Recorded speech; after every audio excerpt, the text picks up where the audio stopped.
40 देशों ने अचानक अमेरिका को घेरा। पीएम मोदी का नाम लेकर ट्रंप का ऐलान। भारत ने ले ली धांसू एंट्री। कनाडा में हमले की तैयारी शुरू हो गई। ग्रीनलैंड पर कब्जा करने की ट्रंप ने कर ली तैयारी। जल्द उतरेगी सेना। उधर कनाडा को कब्जाने का बिछ गया जाल। ट्रंप करवाएंगे दुनिया में बवाल। इधर ट्रंप ने पीएम मोदी का नाम लेकर किया ऐलान। उधर कनाडा के प्रधानमंत्री ने भी पीएम मोदी से मांगी मदद। अचानक फिर बदल गए ट्रंप के सुर। पूरी दुनिया में इस वक्त उथल पुथल मची हुई है। कभी भी कहीं भी युद्ध शुरू हो सकता है। फिर भी भारत लगातार बुलंद हो रहा है। ट्रंप को भी अब सब कुछ साफ दिखने लगा है। इसलिए ट्रंप ने पीएम मोदी का नाम लेकर बड़ा ऐलान किया है। ट्रंप ने ग्रीनलैंड को लेकर खुलेआम कह दिया है कि उनकी सेना जल्द ही ग्रीनलैंड पर कब्जा कर लेगी, जिसकी तैयारी जोरों पर है। इसके बाद कनाडा भी निशाना बनेगा। कनाडा पर कब्जे के लिए जाल बिछ चुका है। कनाडा के प्रधानमंत्री ने भी पीएम मोदी से मदद मांगी है। जिन देशों ने अमेरिका का हमेशा साथ दिया, आज उन्हीं देशों को धोखा देकर ट्रंप अमेरिका की कब्र खोद रहे हैं।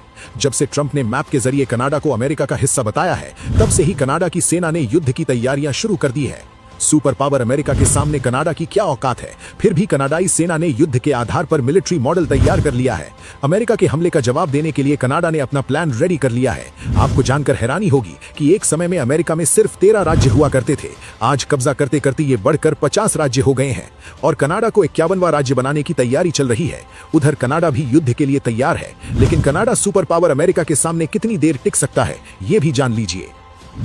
अमेरिका के पास 13,28,000 एक्टिव सैनिक हैं, जबकि कनाडा के पास महज 68,000 सैनिक हैं। अमेरिकी वायुसेना के पास 1800 लड़ाकू विमान हैं, जबकि कनाडा के पास सिर्फ 79 लड़ाकू विमान हैं। अमेरिका के पास 241 युद्धपोत है, जबकि कनाडा के पास सिर्फ 66 हैं। अमेरिका के पास 69 पनडुब्बी हैं, जबकि कनाडा के पास महज 4 पनडुब्बी मौजूद हैं। यानी अमेरिका कनाडा को 4 से 5 दिन में तबाह कर सकता है। एक हफ्ते में अमेरिकी सेना कनाडा के मुख्य शहरों और सैन्य ठिकानों पर आसानी से कब्जा कर सकती है। कनाडा भी ये बात जानता है, फिर भी कनाडा सीना तान कर खड़ा हो गया है और सरेंडर करने से साफ मना कर दिया है। कनाडा को अब भारत से उम्मीद नजर आ रही है। कनाडा के पीएम ने कहा है कि भारत जैसे देश को अब विश्व व्यवस्था संभालनी होगी। कनाडा के प्रधानमंत्री मार्क कार्नी ने दावोस में कहा कि भारत जैसी मध्यम शक्तियों को एकजुट होने की जरूरत है, क्योंकि अमेरिकी नेतृत्व वाली मौजूदा विश्व व्यवस्था कमजोर पड़ गई है। ट्रंप के ग्रीनलैंड पर कब्जे के मुद्दे पर कार्नी उन नेताओं में शामिल हैं जिनकी ओर से इसका विरोध किया गया है।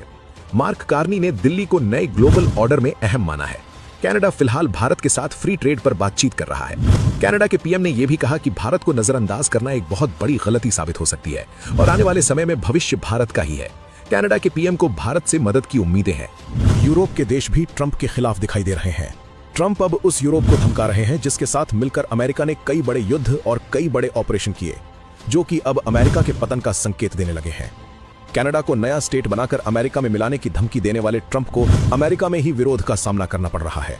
यूरोप में 40 देश हैं और उनमें से 30 से ज्यादा देश ऐसे रहे हैं जिनके राष्ट्र प्रमुख अब तक वही बोलते हैं और वही करते हैं जो आदेश अमेरिका से निकलता है। लेकिन पहली बार ऐसा हो रहा है जब यूरोपीय देश न सिर्फ अमेरिका से किनारा कर रहे हैं, बल्कि अमेरिका के राष्ट्रपति के लिए अपशब्द तक का प्रयोग कर रहे हैं। फ्रांस के राष्ट्रपति इमैनुअल मैक्रो ट्रंप को बुली बता चुके हैं। कई यूरोपीय नेताओं ने ट्रंप को डकैत, तानाशाह और माफिया जैसे शब्दों का उपयोग कर लोकतंत्र के लिए उन्हें सबसे बड़ा खतरा बताया है। डैनिश सांसद एंडर्स विस्टीसेन ने तो ट्रंप को कहा है कि मिस्टर प्रेसिडेंट, भाड़ में जाओ। पूरी दुनिया ट्रंप के खिलाफ किस कदर गुस्सा है, आप समझ ही सकते हैं, और यही गुस्सा अमेरिका के पतन का कारण भी बन सकता है। ट्रंप ने पीएम मोदी का नाम लेकर भारत पर क्या ऐलान किया है, वो भी देखिए। स्विट्जरलैंड के दावोस में वर्ल्ड इकोनॉमिक फोरम के दौरान ट्रंप ने पूरी दुनिया को चौंका दिया। ट्रंप ने कहा कि प्रधानमंत्री नरेंद्र मोदी के लिए मेरे मन में बहुत ज्यादा आदर है। वो शानदार व्यक्ति हैं और मेरे दोस्त हैं। हम अच्छी ट्रेड डील करने जा रहे हैं। भारत को डेड इकोनॉमी बताने वाले और 50% का टैरिफ ठोकने वाले ट्रंप अब भारत के पीएम की तारीफ भी कर रहे हैं और भारत से जल्द ही डील करने का कंफर्मेशन भी दे रहे हैं। ट्रंप के ऐसा करने के पीछे की वजह भी समझिए। भारत और यूरोपियन यूनियन के बीच फ्री ट्रेड एग्रीमेंट की घोषणा हो सकती है। इस डील को मदर ऑफ ऑल डील कहा जा रहा है। ट्रंप जैसा बिजनेसमैन ये बात समझता है कि यूरोपियन यूनियन अगर आज भारत की ओर देख रहा है तो इसकी वजह भारत की तेजी से बढ़ती इकोनॉमी है, जो चौथी सबसे बड़ी अर्थव्यवस्था बन चुकी है। इसी डील के डर से अब ट्रंप भी बदल रहे हैं। पाकिस्तान की ठुकाई के बाद भी मुस्लिम देश भारत का सम्मान करते हैं। यूएई के राष्ट्रपति भारत का दौरा करके गए हैं। इन देशों को भी पता है कि भारत के साथ ही भविष्य है। भारत आर्थिक शक्ति के साथ ही रक्षा क्षेत्र में भी भारत की अपनी धमक दुनिया को दिखा रहा है। आज का भारत अपनी शर्तों पर डील करता है। भारत की ताकत दुनिया देख भी रही है और महसूस भी कर रही है। आप नए भारत पर क्या कहेंगे? अपना जवाब कमेंट में बताइए।